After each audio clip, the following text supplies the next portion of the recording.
கர்த்தருடைய பரிசுத்த நாமத்துக்கு மகிமை உண்டாவதாக. ஆண்டவரும் அருமை இரட்சகருமாய் இருக்கிற இயேசு கிறிஸ்துவின் வல்லமையுள்ள நாமத்தினாலே உங்கள் யாவருக்கும் என்னுடைய அன்பின் வாழ்த்துக்களை தெரியப்படுத்துகிறேன். ஜாமக்காரன் ஜெப நாட்களிலே பொல்லாத சத்துருவாகிய சாத்தானுடைய வல்லமைகளுக்கு விரோதமாக எதிர்த்து நின்று யுத்தங்களை நடப்பித்துக் கொண்டிருக்கிறோம். நம்முடைய தேவனாகிய கர்த்தர் யுத்த தளபதியாக நமக்கு முன் செல்லுகிறார். அவருடைய பட்டயத்திற்கும் அவர் நம்முடைய கைகளிலே கொடுத்திருக்கிற அதிகாரத்திற்கும் முன்பதாக எதிர்த்து நிற்பதற்கோ விரோதம் பாராட்டுவதற்கோ எந்த அசுத்த கிரியைகளுக்கும் அதிகாரமோ திறமையோ கிடையாது. ஆண்டவராகிய கர்த்தர் யோசுவாவினிடத்தில் சொல்லும் பொழுது, நீ உயிரோடு இருக்கும் நாளெல்லாம் ஒருவனும் உனக்கு முன்பாக எதிர்த்து நிற்பது இல்லை என்று சொன்னார். இன்றைக்கும் கர்த்தருடைய வார்த்தை உங்களுக்கு நேராய் புறப்பட்டு வருகிறது. நீங்கள் உயிரோடு இருக்கும் வரையும் எந்த மனிதனும் எந்த அசுத்த ஆவிகளும் எந்த பிசாசின் கிரியைகளும் உங்களை எதிர்த்து நிற்கவே முடியாது.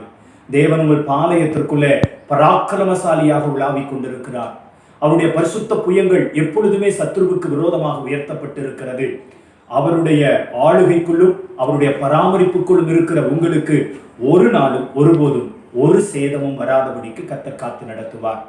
இந்த விசேஷமான ஜெப நாட்களில நியாயாதிபதிகள் புத்தகத்தில் இருக்கக்கூடிய சில ஆவிகளுக்கு விரோதமாக, அதாவது இஸ்ரவேல் ஜனங்களுக்கு சத்துருக்களாய் இருந்த சில தேசங்கள் அல்லது ஜாதிகள், அவைகளுடைய கிரியைகளை இனம் கண்டுபிடித்து இன்றைக்கும் அந்த ஆவிகளின் கிரியைகளை நடப்பித்துக் கொண்டிருக்கிற பொல்லாத சத்துருவாகிய சாத்தானுடைய வல்லமைகளை நாம் எதிர்த்து ஜெபம் பண்ணி கொண்டு வருகிறோம். இந்த நாட்களில அநேக தேவ பிள்ளைகள், தேவ ஊழியர்கள் போன் மூலமாக என்னோடு தொடர்பு கொண்டு ஜெப நேரங்களிலே பரிசுத்த ஆவியானவர் கொடுக்கிற வைராகியத்தை குறித்தும் நடத்துதலை குறித்தும் சாட்சியாய் அவர்கள் சொன்ன நல்ல வார்த்தைகளுக்காக நான் ஆண்டவருக்கு நன்றி செலுத்துகிறேன். அநேக இந்த ராஜாமங்களில குறித்த நேரத்துல தேவ சமூகத்தில் இந்த யுத்தத்தை நடத்தி கொண்டிருக்கிறீர்கள். சிலர் பகலிலே ஜெபித்துக் கொண்டிருக்கிறீர்கள். உங்களுக்காக நான் கர்த்தரை துதிக்கிறேன். உங்கள் ஜெபங்கள் ஒரு நாளும் வீணாய் போகாது, விருதாவாய் முடியாது. நிச்சயமான பலனை, தீர்க்கமான ஆசீர்வாதங்களை நீங்கள் பரிபூர்ணமாய் பெற்று அனுபவிப்பீர்கள் என்பதில் எந்த விதமான சந்தேகமும் இல்லை. கர்த்தர் உங்களை ஆசீர்வதிப்பாராக. இந்த நாளிலும் நியாயாதிபதிகள் புத்தகத்துல மோவாபிய ஆவிகளுக்கு விரோதமாக நாம் ஆண்டவருடைய யுத்தத்தை நடத்த போகிறோம். இஸ்ரவேல் ஜனங்களுக்கு அவர்களுடைய ஆசீர்வாதங்களுக்கு எதிரடையா எதிர்த்து நின்ற தேசங்களில ஒன்று மோவாபியர்கள். இந்த மோவாபியர்களுடைய வாழ்க்கையின் காரியங்களை நாம் அலசி பார்க்கும் பொழுது அவர்களிடத்தில் காணப்படுகிற அவர்களுடைய கிரியைகள், சில காரியங்கள் சாத்தானுடைய வல்லமைக்கு ஏதுவானவைகள், அது சாத்தானுடைய ஆவிகளுக்கு ஏதுவானவைகள். அதைத்தான் இன்றைக்கு ஆண்டவருடைய பிரசனத்துல நம்ம தியானித்து தேவ சமூகத்துல ஜெபிக்க போகிறோம். பரிசுத்த ஆவியானவர் நமக்கு உதவி செய்வாராக. ஆதியாகமத்தின் புஸ்தகம் 19வது அதிகாரத்தினுடைய 37வது வசனத்தை வாசிக்க போகிறோம். மூத்தவள் ஒரு குமாரனை பெற்று அவனுக்கு மோவாப் என்று பெயரிட்டாள். மூத்தவள் ஒரு குமாரனை பெற்று அவனுக்கு மோவாப் என்று பெயரிட்டால் அவன் இந்நாள் வரைக்கும் இருக்கிற மோவாபியருக்கு தகப்பன். மோவாபியருக்கு தகப்பன். எனக்கு அருமையான தேவனுடைய பிள்ளைகளே, இந்த வசனத்தினுடைய பின்னணியத்தை நாம் நன்றாக அறிந்திருக்கிறோம். ஆபிரகாம் கல்தேயர் பட்டணத்தை விட்டு தேவனால் அழைக்கப்பட்டு வெளியே வரும் பொழுது ஆபிரகாமோடு கூட லோத்துவும் புறப்பட்டு வருகிறார். இவர்கள் வனாந்தரத்துல ஆண்டவரால் நடத்தப்பட்டு வந்து கொண்டிருக்கும் பொழுது ஆபிரகாமும் லோத்துவும் பிரிகிற ஒரு சம்பவம் ஆதியாகமம் 13வது அதிகாரத்திலே சொல்லப்பட்டிருக்கிறது. பிரிந்து போன லோத்து பார்வைக்கு கர்த்தருடைய தோட்டத்தை போல, ஏதேனை போல செழிப்பாக இருக்கக்கூடிய சோதோமை தெரிந்து கொண்டு சோதோமிலே குடியிருக்கிறார்.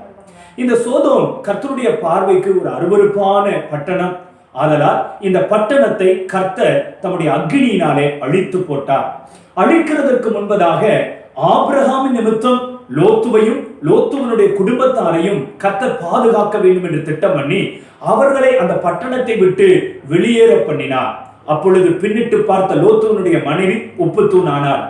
லோத்துவும் லோத்துவனுடைய 2 மகள்களும் அவர்கள் மலையில கெபியிலே தங்கி கொண்டிருந்தார்கள். அப்பொழுது மூத்தவளும் இளையவளும் பேசிக் கொள்ளுகிறார்கள், இந்த பூமியிலேயே நமக்கு விவாகம் பண்ணுவதற்கு கணவன் இல்லை, நாம் யாரையுமே திருமணம் செய்ய முடியாது. ஆதலால் நமக்கு சந்ததி உண்டாகும்படிக்கு தகப்பனிடத்திலே பாவம் செய்து, தகப்பனிடத்திலே நாம் தவறு செய்து நமக்கு பிள்ளைகளை உண்டாக்கி கொள்ளுவோம் என்று சொல்லி லோத்துவை வெறிக்க பண்ணி பெற்றெடுத்த மகள்கள் 2 பேரும் லோத்துவின் இடத்துல பாவம் செய்கிறார்கள். மூத்தவள் இது நிமித்தமாக கர்ப்பம் தரித்து ஒரு பிள்ளை பெற்றெடுக்கிறாள். அந்த பிள்ளைதான் மோவாப். இவன் மோவாபியருக்கு தகப்பனானவன். எனக்கு அருமையான தேவனுடைய பிள்ளைகளே, ஒரு தவறான சந்ததியின் மூலமாக, ஒரு முறைகேடான ஒரு காரியத்தின் மூலமாக, அல்லது முறைகேடான ஒரு பாவத்தின் மூலமாய் பிறப்பிக்கப்பட்ட சந்ததி தான் இந்த மோவாபிய சந்ததி. இந்த மோவாபை ஆண்டவர் ஜெனிப்பித்தார் என்று சொல்ல முடியாது. இந்த மோவாபினுடைய கலாச்சாரம், இந்த மோவாபியருடைய வாழ்க்கை முறை எல்லாமே அவருடைய பிறப்புக்கு ஏற்றாற் போலவே அது மகா மோசமும் தீட்டும் உள்ளதாக இருக்கிறது. இந்த அசுத்தமான சந்ததிகளில் கிரியை செய்யக்கூடிய பொல்லாத ஆவிகள் இன்றைக்கும் சில குடும்பங்களுக்கு விரோதமாக, சில தேசங்களுக்கு விரோதமாக, பட்டணங்களுக்கு விரோதமாக, தனிப்பட்ட சில பேருடைய வாழ்க்கைக்கு விரோதமாக போராடி கொண்டிருக்கிறது. அதிலும் குறிப்பாக வாலிபர்களுக்கு விரோதமாக இந்த பொல்லாத மோவாபிய ஆவி பலமாய் கிரியை செய்கிறதை நாம் பார்க்க முடியும். அநேகருக்கு ஒரு கேள்வி வரலாம், கல்வாரி சிலுவையிலே ஆண்டவர் சாத்தானுடைய சகல வல்லமைகளையும் ஆண்டவர் ஜெயித்து விட்டார். அதற்கு பிறகு கானானி ஆவி, மீதியானி ஆவி, மோவாபி ஆவி என்று சொல்லி ஒவ்வொரு விதமான ஆவி நமக்கு விரோதமாய் போராடக்கூடுமோ என்று சொல்லி அநேகர் இந்த காரியத்தை குறித்து தர்க்கம் பண்ணலாம். கவனிங்கள் பிரியமானவர்களே, சாத்தானுடைய தலை நசுக்கப்பட்டது 100% உண்மை. அதுல எந்த விதமான மாற்று கருத்தும் இல்லை. இயேசு பிசாசின் ஆவிகளை ஜெயித்திருக்கிறார். பிசாசின் வல்லமைகளை ஆண்டவர் முற்றிலுமாய் சர்வ சங்காரம் பண்ணி இருக்கிறார். ஆகிலும் அவனுக்கு முழுவதுமாக அவன் ஜனத்திற்குள்ளாக கிரியை செய்யக்கூடாதபடிக்கு அவன் அறுப்புண்டு போவதற்கான ஒரு காலத்தை கர்த்தர் வைத்திருக்கிறார். அது மட்டுமாக அவனுடைய ஆவி கிரியை செய்து கொண்டுதான் இருக்கும். அந்த ஆவியினுடைய கிரியைகள் நடந்து கொண்டுதான் இருக்கும். இன்றைக்கும் சாத்தான் தோற்கடிக்கப்பட்டவன், தலை நசுக்கப்பட்டவன். ஆனால் அவனிடத்தில் இருக்கக்கூடிய சில வாசனைகளை ஆவிகளாக அவன் குடும்பங்களுக்குள்ளும், பட்டணத்துக்குள்ளும், தேசத்துக்குள்ளும் பரவ செய்து கொண்டிருக்கிறான். அந்த பொல்லாத சத்துருவாகிய சாத்தானுடைய வாசனையை தான் ஆவி என்று சொல்லுகிறோம். அதையும் நாம் எதிர்த்து நிற்கத்தான் வேண்டும். இதை அப்போஸ்தலராகிய பவுலும் ஆண்டவராகிய இயேசு கிறிஸ்துவும் வேதத்தில் பல இடங்களிலே நமக்கு போதித்திருக்கிறார்கள். சாத்தானுக்கு எதிர்த்து நிற்கும்படிக்கு அப்போஸ்தலராகிய பவுல் எழுதுகிறார். சாத்தானுடைய தந்திரங்களுக்கு எதிர்த்து நிற்க நாம் திராணி உள்ளவர்களாக மாற வேண்டும் என்று சொல்லுகிறார். பிசாசுக்கு இடம் கொடாமலும் இருங்கள் என்று சொல்லுகிறார். அப்படியானால் பிசாசு சிலுவையில முழுவதுமாய் தோற்கடிக்கப்பட்டது உண்மைதான். இப்பொழுதும் அவனுடைய சில கிரியைகள் தந்திரமாய் நடப்பிக்கப்பட்டு வருகிறது. ஆதலால் அவனுடைய தந்திரங்கள் என்ன என்பதை நாம் புரிந்து கொண்டு அந்த வல்லமைகளுக்கு விரோதமாக எதிர்த்து நின்று யுத்தங்களை நடப்பிக்க வேண்டியதும் அவசியமாய் இருக்கிறது. நாம் யுத்த களத்தில் நிற்க போகிறோம், கட்டாயம் ஜெயிக்க போகிறோம். காரணம் என்னவென்றால் நம்முடைய தளபதி, நம்முடைய தலைவர் முன்னமே ஜெயித்து விட்டார். அவர் ஜெயித்து விட்டபடியினால் நாம் தோற்பதற்கு வாய்ப்பே கிடையாது. யுத்த களத்தில் வந்து நிற்கிற ஒவ்வொருவரையும் கர்த்தர் சகலவிதமான ஆசீர்வாதங்களினால் நிறைய பண்ணி எல்லா நன்மைகளினாலும் எல்லா மேன்மைகளினாலும் கனம் பண்ணுவார். இன்றைக்கு உங்களுக்கும் அப்படிப்பட்ட ஆசீர்வாதங்களை கர்த்தர் தந்து உங்களை வாழ்ந்திருக்க செய்ய போகிறார். கர்த்தர் உங்களோடு கூட இருப்பாராக. இந்த நாளிலும் இந்த மோவாபிய ஆவிகளுடைய கிரியைகளை குறித்து நாம் சற்று ஆராய்ந்து பார்த்து அதை ஜெப குறிப்புகளாக மாற்றி தேவ சமூகத்தில் ஜெபிக்க போகிறோம். மோவாப் என்கிற அந்த வார்த்தைக்கு தகப்பனுடைய வித்து என்று அர்த்தம். இந்த மோவாபினுடைய தகப்பன் லோத்துவாக இருக்கிறார். இந்த மோவாபினுடைய தாய் லோத்துவனுடைய மகளாக இருக்கிறார். ஒரு தவறான சந்ததி, இது ஒரு பொல்லாத ஆவி. இந்த வல்லமையை நம்ம அடையாளம் கண்டுபிடித்து ஆண்டவருடைய பிரசன்னத்துல இதற்கு விரோதமாய் ஜெபிக்க வேண்டியது அவசியம். சில குறிப்புகளை, இதனுடைய சில அடையாளங்களை நான் உங்களுக்கு சொல்லுகிறேன். ஒருவேளை உங்கள் குடும்பத்துக்கு விரோதமாக, உங்கள் தனிப்பட்ட வாழ்க்கைக்கு விரோதமாக போராடுகிற சில ஆவிகளின் அடையாளங்கள் உங்களிடத்தில் காணப்படுமானால் நீங்கள் இந்த ஆவியை இனம் கண்டுபிடித்து, இந்த மோவாபிய வல்லமை தான் எனக்கு விரோதமாக, என் குடும்பத்துக்கு விரோதமாக போராடி கொண்டிருக்கிறது, இதை நான் ஜெயித்தே ஆக வேண்டும் என்று உங்கள் யுத்தத்தை நீங்கள் பலக்க பண்ண வேண்டியது அவசியமாயிருக்கிறது. ஆவியானவர் உங்களோடு கூட இருந்து கிரியைகளை நடப்பிப்பாராக. முதலாவதாக, இந்த மோவாபிய ஆவி ஒருவருக்கு விரோதமாக அல்லது ஒரு குடும்பத்துக்கு விரோதமாக செயல்படுமானால் அது என்ன அடையாளத்தை, அதன் எப்படிப்பட்ட கிரியைகளை நடப்பிக்கும் என்றால், ரூத்தின் புத்தகம் 1வது அதிகாரத்தினுடைய 3வது வசனத்தையும் 5வது வசனத்தையும் நாம் வாசிக்க போகிறோம். நகோமியின் புருஷனாகிய எலிமெலேக்கு இறந்து போனான். நகோமியின் புருஷனாகிய எலிமெலேக்கு இறந்து போனான். அவளும் அவளுடைய 2 குமாரரும் மாத்திரம் இருந்தார்கள். அவளும் அவளுடைய 2 குமாரரும் மாத்திரம் இருந்தார்கள். பின்பு மக்லோன் கிலியோன் என்னும் அவர்கள் இருவரும் இறந்து போனார்கள். பின்னும் மக்லோன் கிலியோன் என்று சொல்லப்படுகிற 2 பேரும் இறந்து போனார்கள். அந்த ஸ்திரீ தன் குமாரர் இருவரையும் தன் புருஷனையும் இழந்து தனித்தவள் ஆனாள். அந்த ஸ்திரீ தன் குமாரர்கள் இருவரையும் தன்னுடைய கணவனையும் இழந்து தனித்தவளானாள் என்று வேதத்தில் எழுதப்பட்டிருக்கிறது. எனக்கு அருமையான தேவனுடைய பிள்ளைகளை, இஸ்ரவேல் தேசத்திலே பெத்லெகேமிலே குடியிருந்த நகோமியும் எலிமலேக்கும் பஞ்சம் பிழைக்கும்படியாக தன்னுடைய சொந்த தேசத்தை விட்டுவிட்டு மோவாபிய தேசத்திலே போய் குடியிருக்கிறார்கள். அந்த மோவாபிய தேசத்திலே அவர்கள் சுமார் 10 ஆண்டு காலங்கள் இருந்தார்கள். இந்த 10 ஆண்டு காலத்துல அவர்களுக்கு ஒருவேளை ஆகாரம் கிடைத்ததே அல்லாமல் வேறு எந்த விதமான நன்மையையும் ஆசீர்வாதத்தையும் அவர்கள் பார்க்கவே இல்லை. ஒரு குறிப்பிட்ட குடும்பத்துக்கு விரோதமாக அல்லது பட்டணத்துக்கு விரோதமாக மோவாபிய வல்லமைகள் கிரியை செய்யுமானால் கட்டாயம் அவர்கள் ஆசீர்வாதங்களை பார்க்கவே முடியாது. அடுத்தடுத்த தேவ நன்மைகளை அவர்கள் சுதந்திரிக்கவே முடியாது. என்ன நடந்தது? இந்த 10 ஆண்டு கால வாழ்க்கையில அவருடைய குடும்பத்தில் இருந்த 3 ஆண் மக்களும் இறந்து போனார்கள். முதலாவது எலிமெலேக்கு மரித்து போனார். அதற்கு பிறகு மக்லோன் கிலியோன் என்று சொல்லப்படுகிற அவருடைய குமாரர்கள் 2 பேருமே மரித்து போனார்கள். இப்ப வீட்டில் இருந்த 6 பேரிலே 3 ஆண் மக்கள் மரித்து போய் 3 பெண்களுமே விதவைகளாக்கப்பட்ட நிலைமையில, எதிர்காலத்தை குறித்த நம்பிக்கையற்று போன நிலைமையில, வாழ்க்கையே ஸ்தம்பித்து போன நிலையில அவர்கள் அங்கே ஒரு பெரிய நெருக்கத்தை சந்தித்துக் கொண்டிருக்கிறார்கள்.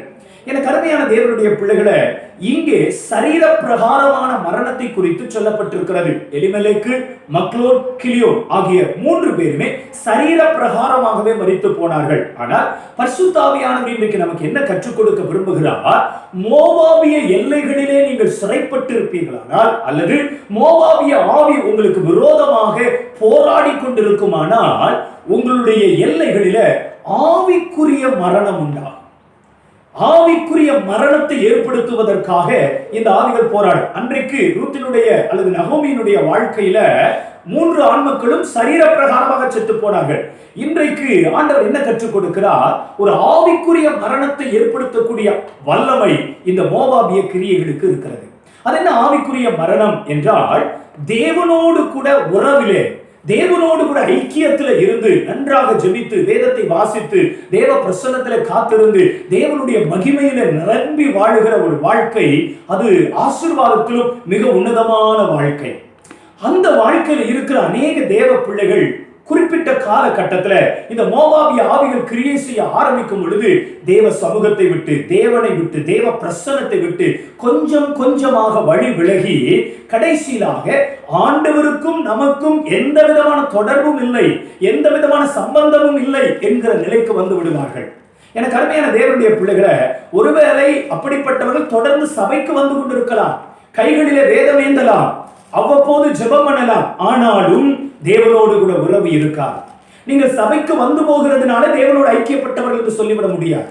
நீங்கள் வேதத்தை கைகளிலே சுமக்கிறதுனால, ஜெபிக்கிறதுனால, அல்லது ஊழிய களத்தில் வந்து நிற்கிறதுனால நீங்கள் தேவனோடு கூட உறவு வைத்திருக்கிறோம் என்று சொல்ல முடியாது. சற்று சிந்தித்து பாருங்கள், உங்களுடைய உள்ளான இருதயம் தேவனோடு கூட இசைந்து இருக்கிறதா?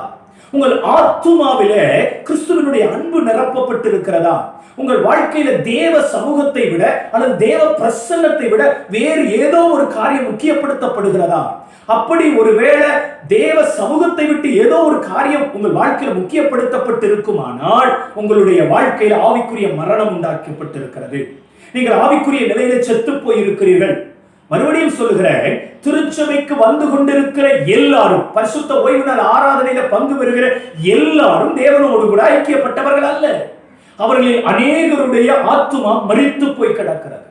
அவர்கள் அநேகருடைய ஆவிக்குரிய வாழ்க்கை செத்து கிடக்கிறது.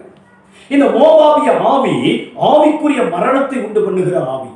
ஏதேன் தோட்டத்தில் ஆதாமும் ஏவாளும் தேவனோடு கூட அவர்கள் ஐக்கியத்தில் இருந்தார்கள்.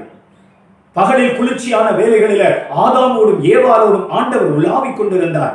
தோட்டத்தில் உலாவுகிற கர்த்தருடைய சத்தத்தை அவர்கள் கேட்டார்கள் என்று வேதத்தில் எழுதப்பட்டிருக்கிறது. ஆனால் சர்வ தந்திரமாய் அவர்களை வஞ்சித்த பொழுது அவர்கள் பாவம் செய்து ஆவிக்குரிய மரணத்தை சந்தித்தார்கள். ஆண்டவர் சொன்னார், இந்த பழத்தை புசிக்கிற நாளில் நீ சாகவே சாவாய். அந்த பழத்தை அவர்கள் புசித்தார்கள். சரீர பிரகாரமாக சாகவில்லை, ஆன்மீக பிரகாரமாக ஆவிக்குரிய ரீதியாக செத்து போனார்கள்.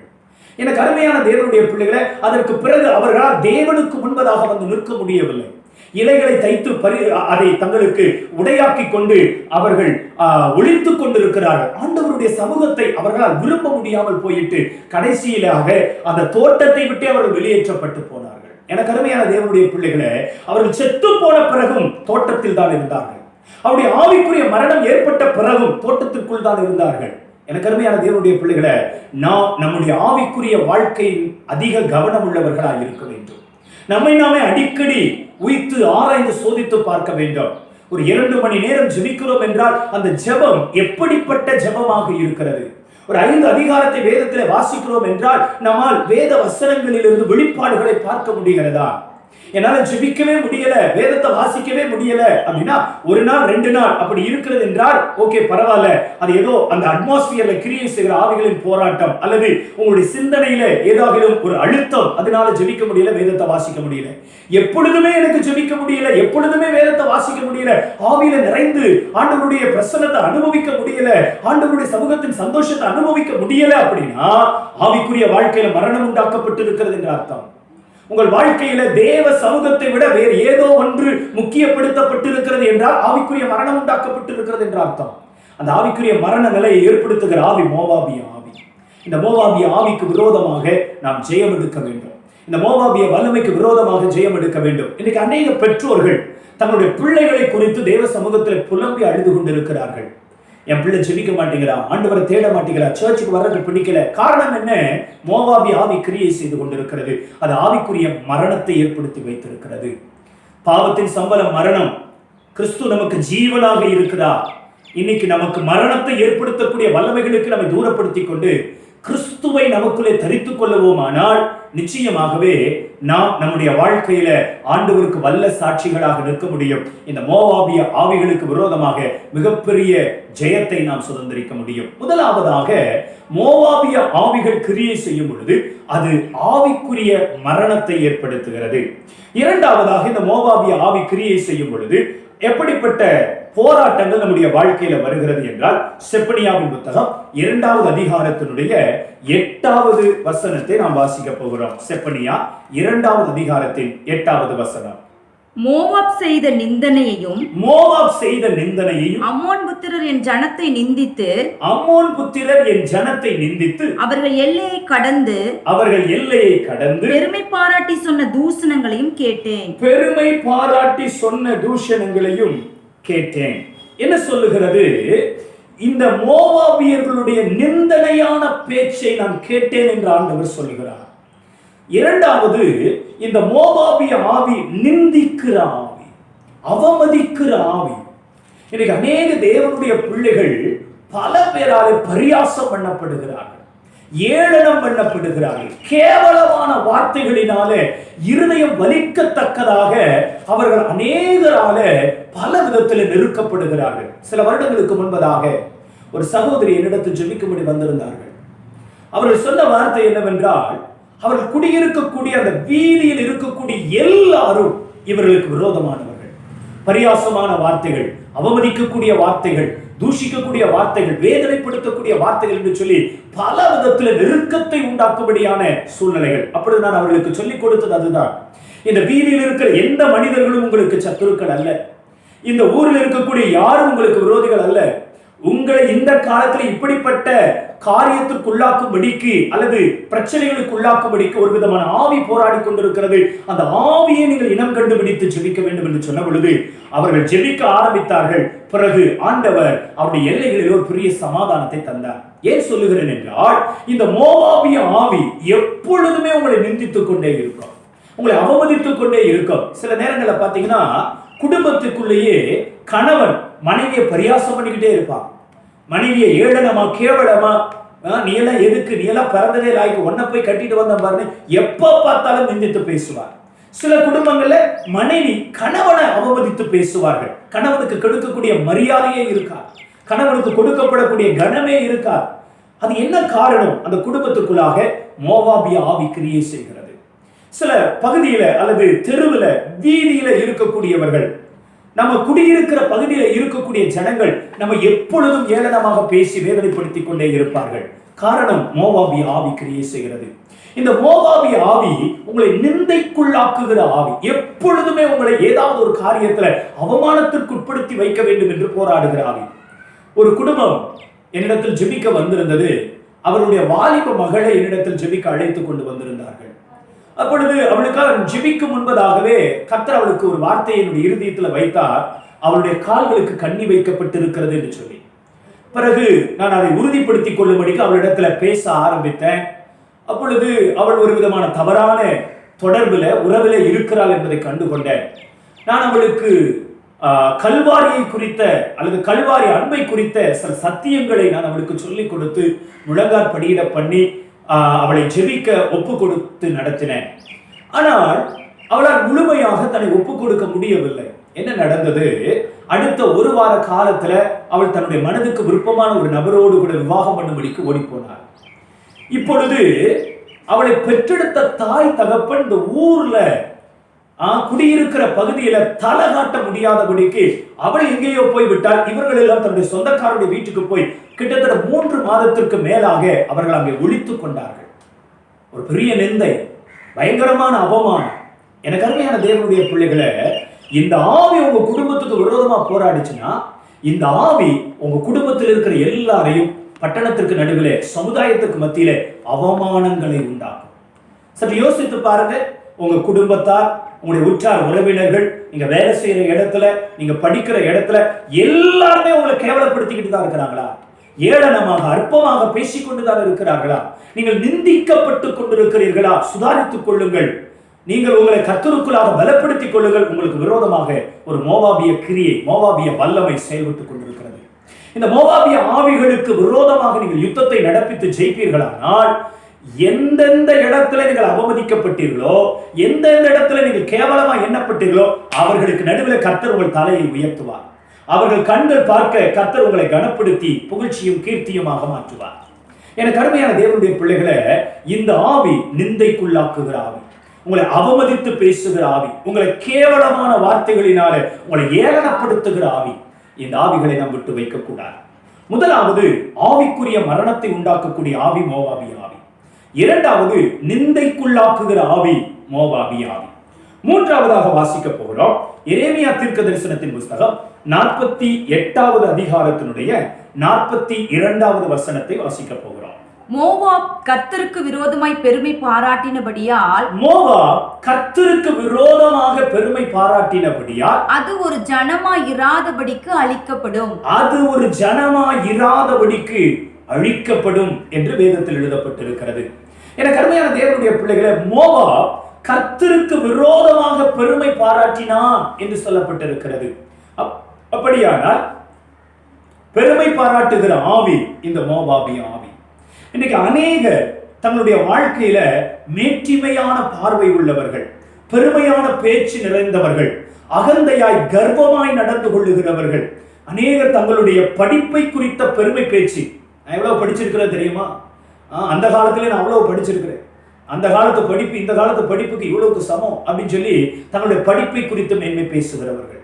இன்னும் ஒரு சிலர் இருக்கிறார்கள், அவர்கள் தங்களுடைய கைகளில் இருக்கிற பணத்தை குறித்து பெருமை பேசுகிறவர்கள். நாங்க இப்ப ஒரு மாசத்துல இவ்வளவு சம்பாதிக்கிறோம், வண்டி வாங்கிட்டோம், பைக் வாங்கிட்டோம், கார் வாங்கிட்டோம், வீடு வாங்கிட்டோம், அதை வாங்கிட்டோம், இதை வாங்கிட்டோம்னு சொல்லி பெருமை பேசிக் கொண்டிருக்கிறவர்கள். இவர்கள் ஆசீர்வாதத்தில் குறைவுபட்டு இருக்கிறவர்களை பார்க்கும்போது வெகு அற்பமாய் பார்ப்பார்கள், வெகு கேவலமாய் பேசுவார்கள். நாங்களும் அவ்வளவு ஆசீர்வதிக்கப்பட்டோம், நாங்களும் அவ்வளவு நன்மைகளை பார்த்துட்டோம் அப்படின்னு சொல்லி பெருமை பேசிக் கொள்ளுகிறவர்கள். இன்னொரு கேவலமான புத்தி என்ன தெரியுங்களா? அநேக ஜாதியை குறித்து பெருமை பேசிக் கொண்டிருக்கிறவர்கள். நாங்க என்ன ஜாதி தெரியுமா, நாங்க எப்படிப்பட்ட ஜாதியை சேர்ந்தவங்க தெரியுமா, எங்களுடைய மூதாதையர்கள் எப்படிப்பட்ட ஜாதியில பிறந்தவங்க தெரியுமா? நான் சொல்றேன், இதை காட்டிலும் மோசமான ஒரு அநாகரிகமான வாழ்க்கை இருக்கவே முடியாது. ஆண்டவர் ஜாதியை அருவருக்கிறார், அதை வெறுத்து தள்ளுகிறார். அதை பேசிக் கொண்டிருக்கிற, அதை பிடித்துக் கொண்டிருக்கிற எவரானாலும் சரி, அவர்கள் சிலுவைக்கு பகைஞர்கள். அப்படி இருக்கும்போது அதை குறித்த பெருமை பேச்சுகள் பேசிக் கொண்டிருப்போமானா அது எவ்வளவு மோசமான காரியம். இன்றைக்கு அநேகர் தங்களுடைய திறமையை குறித்து, தங்களுடைய சாமர்த்தியத்தை குறித்து, தங்களுடைய அழகை குறித்து, தங்களுடைய அந்தஸ்தை குறித்து, தங்களுக்கு இருக்கக்கூடிய மேன்மைகளை குறித்து பெருமையான பேச்சுகளை பேசிக்கொண்டு வாழுகிறவர்கள். ஒரு சாரார் இப்படி இருக்கும் பொழுது மறுசாரார் ஆவிக்குரியவர்களாக இருந்தோம், ஊழிய களத்தில் இருந்தோம், தங்களுக்கு இருக்கக்கூடிய ஆவிக்குரிய கிருபா வரங்களை குறித்து பெருமை பேசிக் கொண்டிருக்கிறவர்கள். நான் மட்டும் அன்னைக்கு ஜோ மன்னன் வச்சுக்கோங்களேன், அப்படி நடந்திருக்கும் இப்படி நடந்திருக்கும். அன்னைக்கு நான் அவனுக்கு சொன்ன சுவிசேஷம் தான் அவன் ரட்சிக்கப்பட்டான்.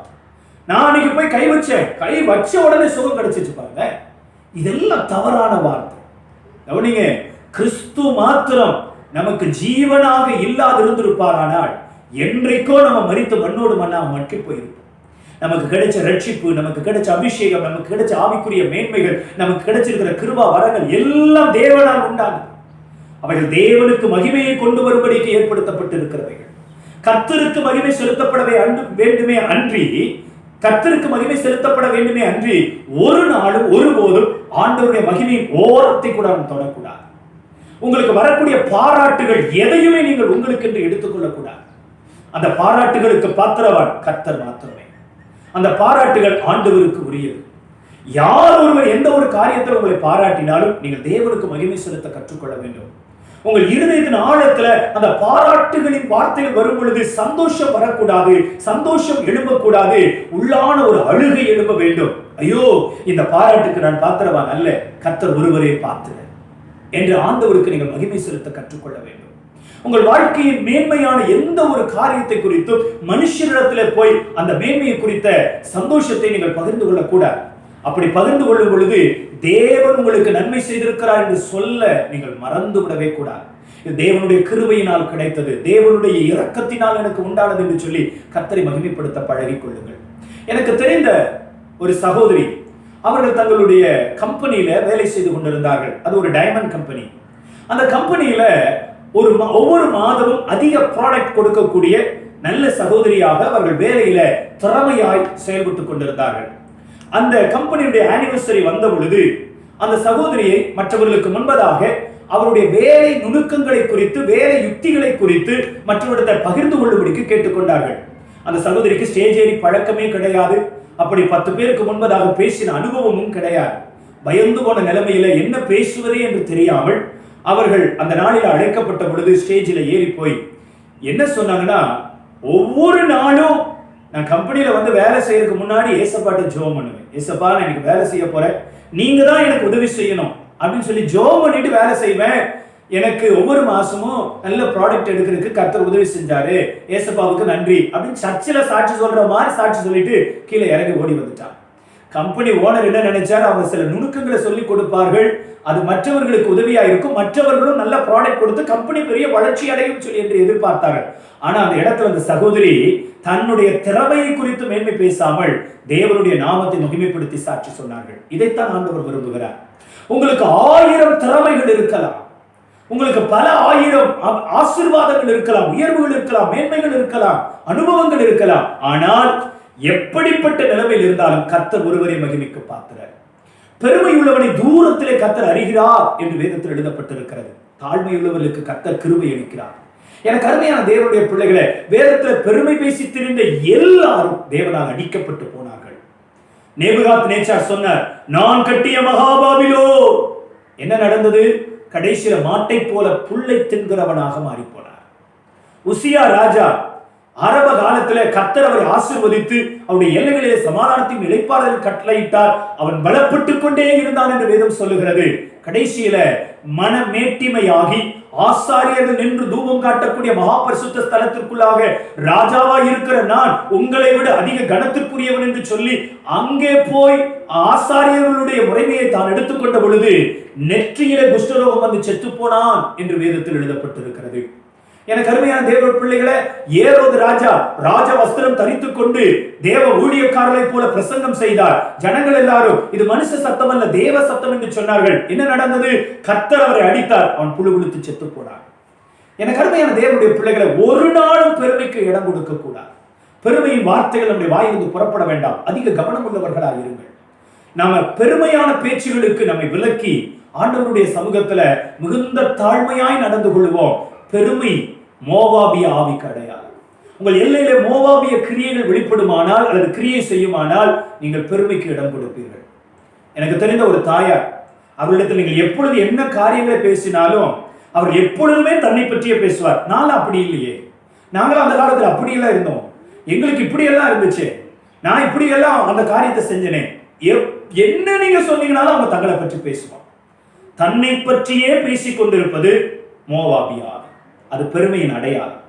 அப்படியானால் மூன்றாவது, மோவாபிய ஆவி கிரியை செய்யும் போது அது தேவனுக்கு விரோதமாக பெருமை பேசும்படி நம்மை தூண்டிவிடும். நான்காவதாக ஒரு காரியத்தை நான் உங்களுக்கு சொல்ல விரும்புகிறேன். நெகேமியாவின் புஸ்தகம் 13வது அதிகாரத்தினுடைய 23, 24வது வசனங்களை வாசிக்க போகிறோம். அஸ்தோத், அம்மோன், மோவாப் ஜாதிகளான ஸ்திரீகளை சேர்த்துக்கொண்ட சில யூதரையும் அந்த நாட்களில் கண்டேன். அவர்கள் பிள்ளைகள் பேசின பேச்சில் பாதி அஸ்தோத் பாஷையாய் இருந்தது. இவர்கள் அந்தந்த ஜாதிகளின் பாஷையை தவிர யூத பாஷையை திட்டமாய் பேச அறியாதிருந்தார்கள் என்று வேதத்தில் எழுதியிருக்கிறது. கவனிங்கள் பிரியமானவர்களே, யூத ஜனங்களில் சிலர் அவர்கள் மோவாபியர்களையும் அம்மோனியர்களையும் அஸ்தோத்தை சேர்ந்தவர்களையும் விவாகம் பண்ணினார்கள். விவாகம் பண்ணினவர்களுடைய பிள்ளைகள் அவர்களில் சிலர் அஸ்தோத்தின் பாஷைகளை பேச ஆரம்பித்தார்கள், மோவாபியர்களுடைய பாஷையை பேச ஆரம்பித்தார்கள். அவர்கள் யூத பாஷையை திட்டமாய் பேச அறியாமற் போனார்கள். யூதர்கள் அவருடைய பிள்ளைகளுக்கு முதலாவது கற்றுக் கொடுக்கிறதே மொழியைத்தான். யூதர்களுக்கு மொழியின் மேல் அதிக பற்று உண்டு. அந்த பற்றின் அடிப்படையில் அவர்களுக்கு அந்த மொழியை குறித்த ஒரு பெரிய அன்பையும் சிநேகத்தையும் மரியாதையும் பிள்ளைகளுக்கு சொல்லிக் கொடுத்து வளர்ப்பார்கள். ஆனால் இங்கு யூதர்கள் அவர்கள் மாற்று கலாச்சாரத்தை சேர்ந்தவர்களை விவாகம் செய்த பொழுது அவர்களுக்கு பிறந்த பிள்ளைகள் தங்களுடைய பாஷையிலே கலப்படம் உள்ளவர்களாக மாறி போனார்கள். தங்களுடைய பாஷையை, யூத பாஷையை திட்டமாய் பேச அவர்கள் அறியவில்லை.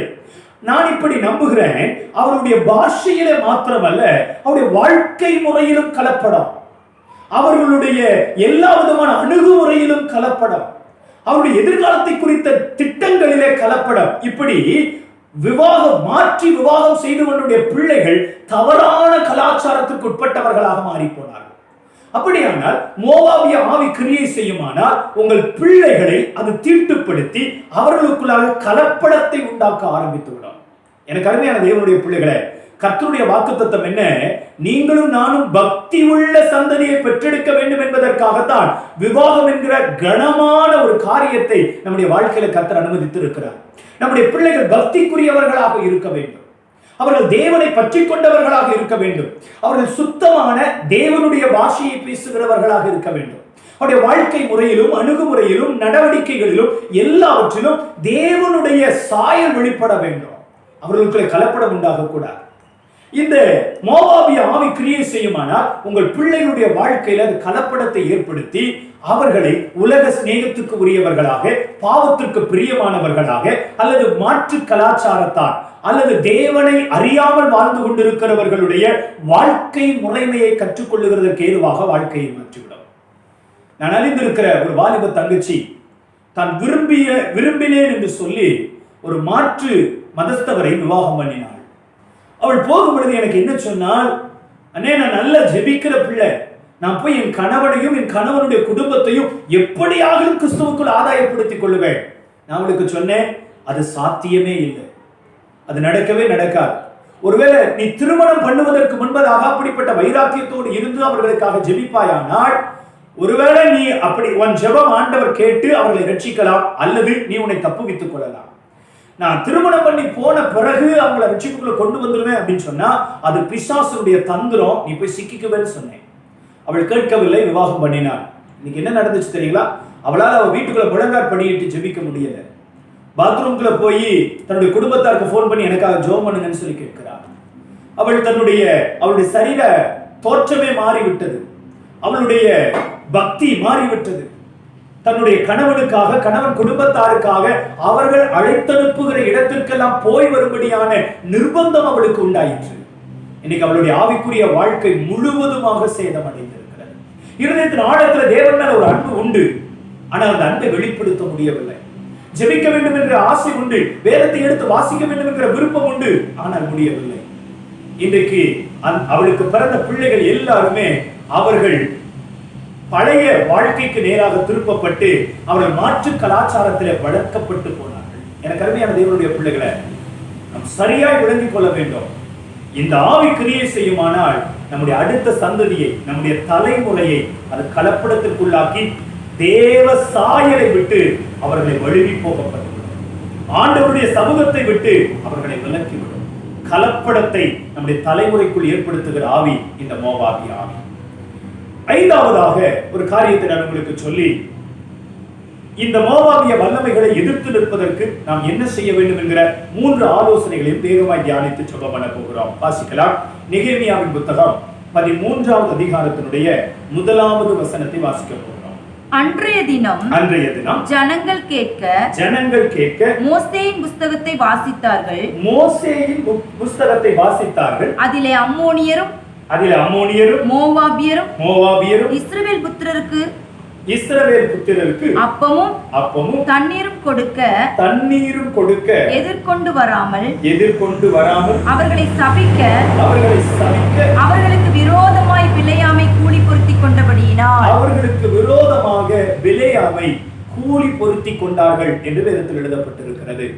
கவனிங்கள் பிரியமானவர்களே, 5வது காரியமாக தேவ ஜனத்தை சாபத்திற்குள்ளாக்குவதற்காக தந்திரமாய் கிரியை செய்கிற ஆவி மோவாபி ஆவி. இன்றைக்கு திருச்சபை விசுவாச மக்கள், தேவ ஜனங்கள் தேவனை அண்டிக் கொண்டு தேவ சமூகத்தில் காத்திருந்து தேவ பிரசன்னத்தில் நிரம்பி தேவனோடு கூட வாழ விரும்புகிறவர்கள். ஆனால் தேவ ஜனத்தை தேவ சமூகத்தை விட்டு விலக்குகிறது மாத்திரமல்ல, அவர்களை சாபத்திற்குள்ளாக்குவதற்காக தந்திரமாய் கிரியை செய்கிற ஆவி இந்த பொல்லாத மோவாபி ஆவி. அங்கே இஸ்ரவேல் ஜனங்களுக்கு விரோதமாக யுத்தத்திலே ஜெயிக்க முடியாத ஒரு நிலை மோவாபியர்களுக்கு ஏற்பட்ட பொழுது, மோவாபியர்களுடைய ராஜாவாகிய பாலாக் பிலேயாமுக்கு கூலி கொடுத்து வெகுமதிகளை கொடுத்து பிலேயாமை அழைத்துக் கொண்டு வருகிறார். எதற்காக? இஸ்ரவேல் ஜனங்களை சபிக்க வேண்டும் என்பதற்காக. பிலேயாம் இஸ்ரவேல் ஜனங்களை சபிக்கும்படி தன் வாயை திறந்த பொழுது ஒரு வார்த்தை கூட அவர்களால் சபிக்க முடியவில்லை. மாறாக ஆசீர்வாதமான வார்த்தைகளை பேசுகிறார். பாலாக் 3 தவணைகள் பிலேயாமுக்கு கொடுத்த பொழுதும் 3 முறையும் பிலேயாம் ஜனங்களை சபிக்க அல்ல ஆசீர்வதிக்கவே கட்டளை பெற்றேன் என்று சொல்லி ஆசீர்வதிக்கிறார். கடைசியாக இஸ்ரவேல் ஜனங்களை சபிக்க முடியவில்லை. காரணம், அவர்கள் ஆசீர்வாதங்களுக்கு பாத்திரவான்களாக இருக்கிறார்கள். அவர்கள் ஆசீர்வாதத்திற்கு அபாத்திரவான்களாக மாறிவிட்டால் அவர்களை சபித்து விடலாம், அவர்களை ஜெயித்து விடலாம் என்கிற ஒரு ஆலோசனையை பிலேயாம் பாலாக்கு கொடுத்தது நிமித்தமாக இஸ்ரவேல் ஜனங்கள் தீட்டுப்பட்டு போவதற்கு, பாவத்திற்குள்ளாக்கப்படுவதற்கான சில தந்திரமான காரியங்கள் அங்கு செய்யப்படுகிறது. இது நிமித்தமாக இஸ்ரவேல் ஜனங்கள் பாவம் செய்து தேவனுடைய கோபத்திற்குள்ளாக்கப்பட்டு தேவனுடைய வாதையை அவர்கள் சந்திக்க ஆரம்பித்தார்கள்.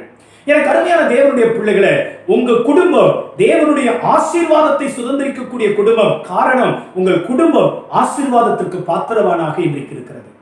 உங்கள் கணவன், உங்கள் மனைவி, உங்கள் பிள்ளைகள் எல்லாருமே தேவனால் ஆசீர்வதிக்கப்படுகிறதற்கு ஏதுவானவர்கள். ஆனால் உங்கள் எல்லைகளிலே போராடி கொண்டிருக்கிற இந்த மோவாபிய ஆவி உங்களை சாபத்திற்குள்ளாக்குவதற்கு, தேவனே உங்களை தண்டிப்பதற்கு, தேவனே உங்கள் மேல் சாபத்தை ஏற்படுத்துவதற்கு தந்திரமான சில நடவடிக்கைகளை உங்கள் வாழ்க்கையில ஏற்படுத்தி உங்களை சபிப்பதற்காக அவைகளை எத்தனித்துக் கொண்டிருக்கிறது. இந்த ஆவிகளுடைய தந்திரங்களுக்கு தயவு செய்து நீங்கள் இடம் கொடாதபடிக்கு ஜாக்கிரதை உள்ளவர்களாக இருங்கள். அவைகள் உங்களை வேறு வழியாய் திசை திருப்பும், லஞ்சம் வாங்கும்படியாய் தூண்டிவிடும். அவைகள் மாம்ச நம்பிக்கையை ஏற்படுத்துவதற்காக உங்கள் எல்லைகளிலே போராடும். அவைகள் உங்களுக்கு செய்ய கொடுக்கப்பட்டிருக்கிற கடமையிலே உத்தரவாதத்தை விட்டு உங்களை வழிவிலக்குவதற்காக போராடும். கணவனுக்கு துரோகத்தை உண்டு பண்ணுகிற, மனைவிக்கு துரோகத்தை உண்டு பண்ணுகிற, அல்லது பெற்றோருக்கு தெரியாமல் காதல் உறவுகளுக்கு உட்படுகிற இப்படிப்பட்ட ஆலோசனைகளை நீங்கள் அறியாதிருக்கிற ஒரு அசுத்த ஆவி உங்களுக்கு கொடுத்து உங்களை தேவ சமூகத்தை விட்டு விலக்கிவிடும். ஜாக்கிரதை உள்ளவர்களாக இருக்க வேண்டும். தந்திரமாய் கிரியை செய்கிற ஆவி, நீங்கள் தேவனால் தேவ கோபத்தை அனுபவிக்க வேண்டும் என்பதற்காக, தேவனே உங்களை சபித்து விட வேண்டும் என்பதற்காக போராடுகிற ஆவி இந்த மோவாபி ஆவி. இந்த மோவாபிய வல்லமைக்கு விரோதமாக நாம் ஜெயிக்கும்படிக்கு நாம் நம்மை ஜாக்கிரதைப்படுத்திக் கொள்ள வேண்டியது அவசியம். என கருமையான தேவனுடைய பிள்ளைகளை, நாம் சற்று கவனம் உள்ளவர்களாய் இருந்து பிசாசுடைய தந்திரங்கள் இன்னதென்று அறிந்து கொண்டு அவைகளுக்கு இடம் கொடாதபடிக்கு நம்மையும் நம்முடைய குடும்பத்தையும் ஆசீர்வாதத்திற்கு பாத்திரவான்கள் என்று எண்ணப்படும்படி நம்மை நாம் காத்துக்கொள்ள வேண்டியது அவசியம் உள்ளதாக இருக்கிறது. ஆண்டவர் நமக்கு உதவி செய்வாராக. சிம்சோன் ஒரு பயங்கரமான பராக்கிரமசாலி. தேவன் அந்த மனுஷனை அபிஷேகித்திருந்தார். அந்த மனுஷனுடைய வீரத்துக்கு முன்பதாக, அவனுடைய பலத்திற்கு முன்பதாக எதிர்த்து நிற்க ஒருவரால் முடியாது. பெலிஸ்தியர்களுக்கு முன்பதாக மிகப்பெரிய சிம்ம சொப்பனமாக விளங்கினவர் இந்த சிம்சோன். ஆனால் அவனுடைய வாழ்க்கையில பிசாசுடைய தந்திரம் கிரியை செய்ததை அவன் அறியாதிருந்ததினால அவன் ஸ்திரீகளிடத்திலே கரைவிட்ட பொழுது, தன்னுடைய நசரேய விரதத்துவத்தை அவன் கெடுத்து கொண்ட பொழுது, இறுதியில அவன் தன்னுடைய பலனையெல்லாம் இழந்து போய் தேவன் அவனை பயன்படுத்த முடியாத நிலைக்கு தள்ளப்பட்டு வேடிக்கை பொருளாக பெலிஸ்தியர்களுக்கு முன்பதாக மாவரைத்துக் கொண்டிருந்தான் என்று வேதத்தில் எழுதியிருக்கிறது. அப்படிப்பட்ட ஒரு பொல்லாத நிலைமை உங்களுக்கும் எனக்கும் ஏற்பட்டு விடாதபடிக்கு தந்திரமாய் கிரியை செய்கிற இந்த பொல்லாத மோவாபிய வல்லமைகளுக்கு நாம் ஜாக்கிரதை உள்ளவர்களாக இருக்க வேண்டும் என்று கர்த்தர் விரும்புகிறார். எனக்கு அருமையான தேவனுடைய பிள்ளைகளை, இந்த மோவாபிய ஆவி உங்களையும் உங்கள் குடும்பத்தையும் சாபத்திற்குள்ளாக்குவதற்காக தந்திரமாய் கிரியை செய்கிற ஆவி. எனக்கு தெரிந்த ஒரு குடும்பம் அவர்களிடத்தில் ஜெபிக்க வந்திருந்தார்கள். அந்த தாயாருக்கு தீராத தலைவலி. அந்த தலைவலி நிமித்தமாக அவர்கள் பட்ட வேதனை கொஞ்சம் நெஞ்சம் அல்ல. ஏதோ கொஞ்ச நேரம் வலி வந்துவிட்டு அதற்கு பிறகு கடந்து போகிறது அல்ல. 24 மணி நேரமும் இரவு பகலாக கடுகளவேனும் தனியாத தலைவலியிலே பாதிக்கப்பட்டார்கள். என்னிடத்தில் அவர்கள் ஜெபிக்க வந்த பொழுது பரிசுத்த ஆவியானவர் அவர்களுடைய போஜனம், அவர்கள் சாப்பிடுகிற ஆகாரம், அது தீட்டுப்பட்ட ஆகாரம் என்று ஆண்டவர் சொன்னார். நான் அவருடைய குடும்பத்தின் காரியங்களை விசாரித்து கேட்ட பொழுது, அவருடைய கணவனார் ஒரு அரசு அலுவலராக இருந்தார். சம்பளம் மாத்திரமல்ல, வாய்ப்பு கிடைக்கும் பொழுது அந்த வாய்ப்பை ஏற்படுத்தி கொண்டு கிம்பளமும் வாங்கக்கூடியவர். அப்படிப்பட்ட அவருக்கு நான் ஆலோசனை சொன்னேன், இது தவறு, இது நிமித்தம் தான் குடும்பத்திற்குள் சாபம். அப்பொழுது அவர் என்னிடத்தில் வாதாட ஆரம்பித்தார். இலவசமாய் பெற்றீர்கள், இலவசமாய் கொடுங்கள் என்று வேதத்தில் எழுதியிருக்கிறது. நான் இலவசமாய் கொடுக்க வேண்டுமானால் இலவசமாய் பெற்றுத்தானே ஆக வேண்டும் என்று சொல்லி வசனத்தை தனக்கு நேராக திரித்து கொண்டார். அதில் சாத்தானுடைய தந்திரம் இருந்தது. நான் அவரிடத்தில் சுமார் அரை மணி நேரத்திற்கு மேலாக பேசியும் பிரயோஜனம் இல்லை. அதனால் அவர்களை ஜெபித்து அனுப்பினேன். அதற்கு பிறகு 3-4 வருடங்களுக்கு பிறகுதான் அவர்களை நான் சந்திக்க நேர்ந்தது. எனக்கு போன் பண்ணி என் வீட்டுக்கு வந்தார்கள். வரும்பொழுது என்ன நிலைமையில வந்தார்கள், அந்த தாயார் ஆண்டவருடைய வசனத்தை கேட்டு உணர்வடைந்து ஒப்பு கொடுத்ததுனால அவர்களுக்கு அந்த தலைவலியிலிருந்து கர்த்தர் அவர்களுக்கு விடுதலை தந்தார். ஆனால் இவருக்கு வயிற்று வலி ஆரம்பித்து விட்டது. அவர்களுக்கு எப்படி 24 மணி நேரம் தலைவலி இருந்ததோ அப்படியே இவருக்கு 24 மணி நேரம் வயிற்று வலி. எல்லா ஸ்கேன் எடுத்தாச்சு, எல்லா டெஸ்ட் எடுத்தாச்சு, எல்லா விதமான பரிசோதனைக்கு பிறகு எல்லாமே நார்மல். பிரச்சனை என்னன்னு தெரியல. பிரச்சனையே இல்லை, ஆனா வயிற்று வலி மாத்திரம் சுகமடைய மாட்டேங்குது. கடைசியில் வேற வழி இல்லைன்னு சொல்லி ஜெபிக்க வந்துருந்தான். அப்பொழுது நான் அவர்களுக்கு சொல்லிக் கொடுத்தேன், முதலாவது நீங்கள் உணர்வடையுங்கள். உங்களுடைய கைகளின் பிரயாசம் அது நன்மையா இல்லை, அது தேவனுக்கு பிரியமா இல்லை, அது தீட்டுப்பட்டு போய் இருக்கிறது. அதிலே வந்த ஆகாரத்தை நீங்கள் புசிக்கும் பொழுது கட்டாயம் இது சாபமாகத்தான் உங்கள் வீட்டுக்குள் இருக்கும் என்று சொன்ன பொழுது அவர்கள் அதற்கு பிறகு கடினப்பட்ட இருதயத்தை மாற்ற முடியாத நிலையில மாற்றிக்கொண்டு மனம் திரும்பினார்கள். அதற்கு பிறகுதான் கர்த்தர் அவர்கள் அந்த வயிற்று வலியிலிருந்து விடுதலை தந்தார். நான் என்ன சொல்ல விரும்புகிறேன், இது பிசாசுடைய தந்திரம் பாருங்க. அவங்களை அந்த சாபத்திற்குள்ளாக்கி வைக்க வேண்டும் என்பதற்காக அவர்களுக்கு ஒரு தவறான ஆலோசனையை கொடுத்து அவர்களை பிடித்து வைத்திருக்கிற பொல்லாதா. இப்படியே உங்கள் வாழ்க்கையில கர்த்தருக்கு பிரியமில்லாத ஏதோ ஒரு காரியத்தை செய்யும்படிக்கு பிசாசு உங்களை தூண்டி கொண்டு இருக்கிறார். உங்கள் கணவனை அல்லது உங்கள் மனைவியை, உங்கள் பிள்ளைகளை அவன் தூண்டிக்கொண்டே இருக்கிறார். ஏன்? உங்கள் குடும்பத்தை சாபத்திற்குள்ளாக்க வேண்டும் என்பதற்காக. நாள் பார்க்கிறது சாபம், நேரம் பார்க்கிறது சாபம், நிமித்தம் பார்க்கிறது, அந்நியனம் பார்க்கிறது, ராசி கணிக்கிறது, வாஸ்து சாஸ்திரம் பார்க்கிறது, இது எல்லாம் சாபம். இந்த காரியம் உங்கள் வீட்டில் யார் ஒருவருக்குள் இருந்தாலும் அது உங்களை சாபத்திற்குள்ளாக்கும். அதுல பிசாசுடைய தந்திரம் இருக்கிறது, மோவாபிய ஆவி கிரியை செய்கிறது. தயவு செய்து அப்படிப்பட்ட தீமைகளுக்கு உடன்படாதீர்கள். ஜோசியக்காரரை தேடி போகிறது மோவாபிய தந்திரம், மந்திரவாதிகளை தேடி போவது மோவாபிய தந்திரம். அது உங்களை சாபத்திற்குள்ளாக்கும். அந்த வல்லமைகளுக்கு தயவு செய்து விலக்கி உங்களை காத்துக் கொள்ளுங்கள். நான் 5 காரியங்களை உங்களுக்கு சொல்லி இருக்கிறேன், 5 கிரியைகளை நான் உங்களுக்கு சொல்லி இருக்கிறேன். இந்த மோவாபிய ஆவி கிரியை செய்யுமானால் அது எப்படிப்பட்ட போராட்டங்களை நம்முடைய எல்லைகளுக்குள்ளே உண்டாக்கும். 1, நம்முடைய குடும்பத்திற்குள்ளாக ஆவிக்குரிய மரணத்தை ஏற்படுத்தி தேவனையும் நம்மையும் பிரித்துவிடும்.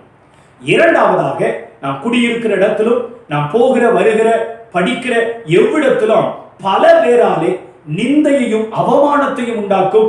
முகாந்தரமே இல்லாமல் நீங்கள் பல பேரால் பரியாசம் பண்ணப்படுவீர்கள். அது மோவாபிய ஆவி. மூன்றாவதாக, உங்களுக்குள்ளாக பெருமையான பேச்சுகள் எழுப்பி மனமேட்டிமையாகி உங்களுடைய திறமையை குறித்தும் சாமர்த்தியத்தை குறித்தும் பணத்தை குறித்தும் பொருளை குறித்தும் அழகை குறித்தும் ஜாதியை குறித்தும் பெருமை பேசும்படி உங்களை தூண்டிவிடும். இது மோவாபிய ஆவி. நான்காவதாக, உங்களுக்கு பிறக்கிற பிள்ளைகளை தீட்டுப்படுத்தி அவர்களை உலக ஆவியினாலே கரைப்படுத்தி அவர்களுக்குள்ளாக கலப்படத்தை ஏற்படுத்தி தேவ சாயலை இழக்க பண்ணக்கூடிய ஆவி இந்த மோவாபிய ஆவி. கடைசியாக, இந்த ஆவி உங்கள் எல்லைகளிலே கிரியை செய்யுமானால் இந்த வல்லமை என்ன செய்யும் என்றால், இது உங்களை சாபத்திற்குள்ளாக்கும். தேவனுக்கு விரோதமானவர்களாக உங்களை மாற்றி உங்களை சாபத்திற்குள்ளாக்கி உங்களை என்றென்றைக்கும் சாபத்திற்கு உரியவர்களாகவே வாழும்படிக்கு தந்திரமாய் கிரியை செய்கிற ஆவி இந்த மோவாபிய ஆவி. இந்த ஆவி கிரியை செய்யுமானால் நீங்கள் எப்பொழுதும் தேவனை விட்டு விலகி வாழத்தக்கதாக அல்லது ஆசீர்வாதங்களை சுதந்திரிக்க முடியாதபடிக்கு நீங்கள் சபிக்கப்பட்டவர்கள் எண்ணப்படும்படிக்கு தந்திரமாய் கிரியை செய்யும். இது மோவாபிய ஆவி. இந்த 5 விதமான கிரியைகள் உங்கள் வாழ்க்கையில இருக்குமானால் உங்களுக்கு விரோதமாக இந்த மோவாபிய ஆவி போராடி கொண்டிருக்கிறது. அதை எதிர்த்து நாம் யுத்தம் பண்ண வேண்டியது அவசியம். நாம் யுத்தம் பண்ணுகிறதற்கு முன்பதாக நம்மை நாம் ஆயத்தப்படுத்திக் கொள்ளக்கூடிய 3 ஆலோசனைகளை மிக வேகமாய் நான் உங்களுக்கு சொல்ல போகிறேன்.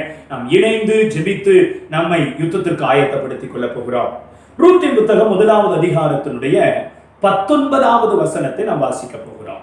அப்படியே இருவரும் பெத்லகேம் மட்டும் நடந்து போனார்கள். அவர்கள் பெத்லகேமுக்கு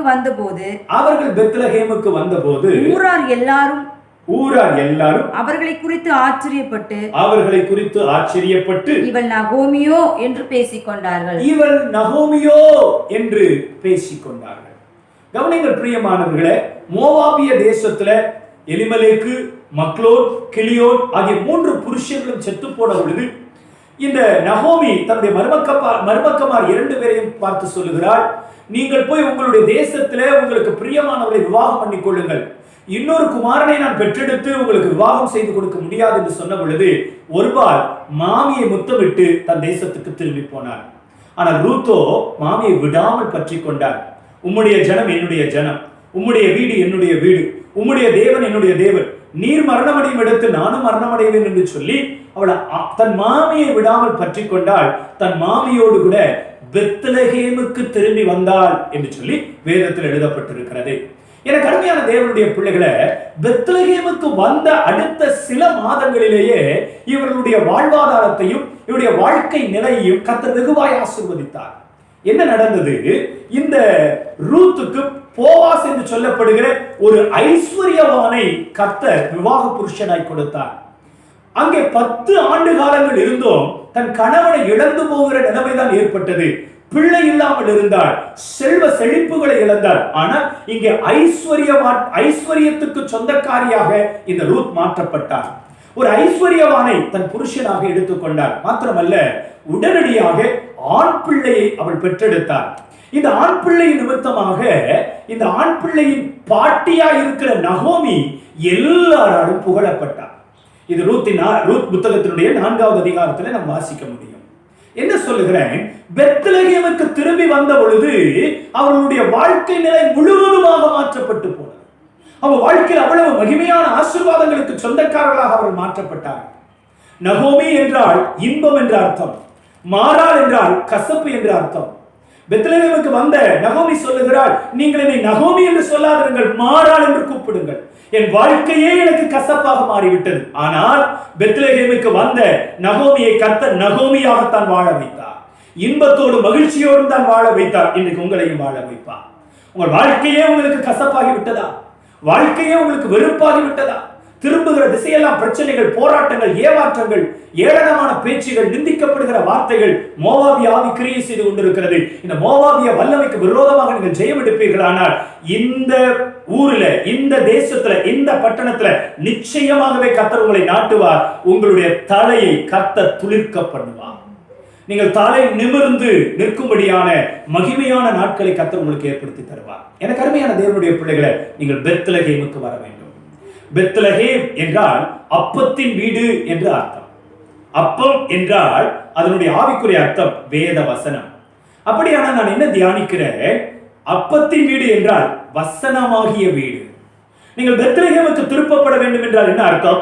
வேத வசனத்திற்கு திருப்பப்பட வேண்டும், வேத வார்த்தைக்கு திருப்பப்பட வேண்டும், வேத வசனங்களுக்கு உங்கள் வாழ்க்கையில் அதிக முக்கியத்துவம் கொடுக்கப்பட வேண்டும்.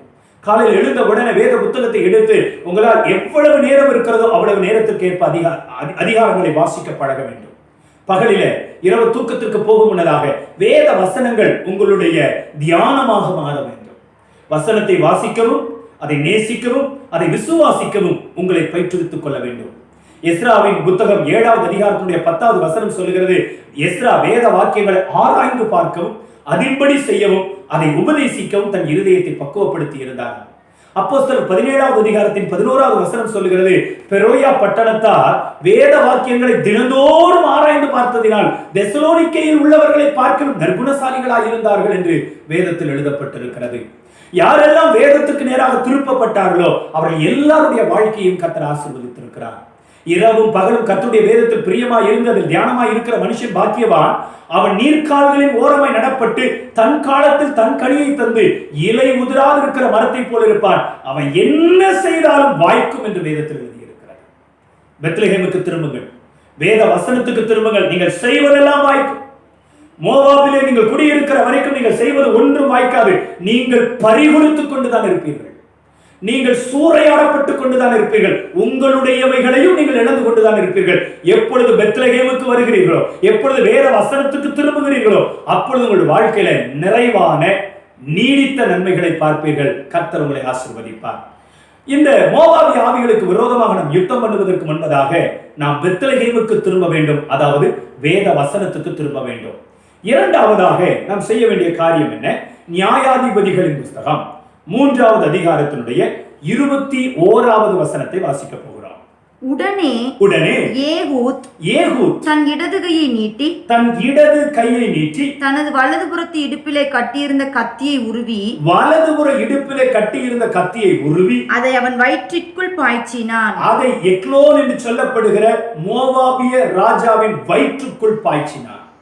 எனக்கு அருமையான தேவனுடைய பிள்ளைகளே, இஸ்ரவேல் ஜனங்கள் தேவனுக்கு விரோதமாக பொல்லாப்பு செய்த பொழுது இஸ்ரவேல் ஜனங்களை கர்த்தர் மோவாபியருடைய கைகளிலே ஒப்புக் கொடுத்தார்.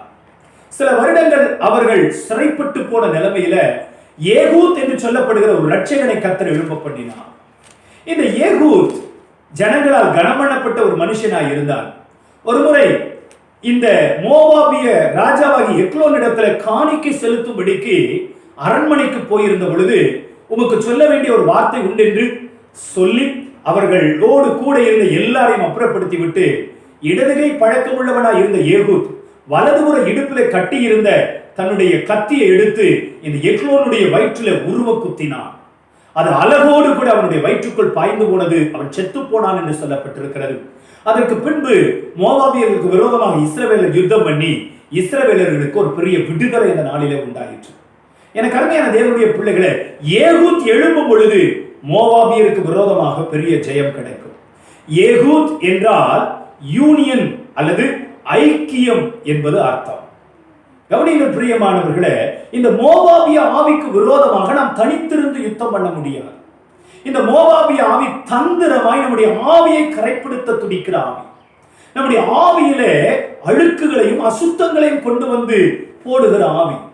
நீங்கள் எப்பொழுதுமே ஒரு விபச்சார வல்லமைக்கு விரோதமாக ஜெபிக்கும் பொழுது, வேசித்தன ஆவிகளுக்கு விரோதமாக ஜெபிக்கும் போது, காம இச்சைகளுக்கு விரோதமாக ஜெபிக்கும் பொழுது சற்று அதிக கவனம் உள்ளவர்களாக இருந்து ஜெபிக்க வேண்டும். மாம்ச உணர்ச்சி வசப்பட்டு அல்லது உற்சாகப்படுத்தப்பட்டு நீங்கள் ஜெபிக்க கூடாது. அப்படி சில வேசித்தன வல்லமைகளுக்கு விரோதமாக ஜெபிக்கும் பொழுது நீங்கள் சக தோழர்களை பரிசுத்தத்தில் நிரம்பின தேவ பிள்ளைகளோடு கூட ஐக்கியப்பட்டு ஜெபிக்க கற்றுக்கொள்ள வேண்டும்.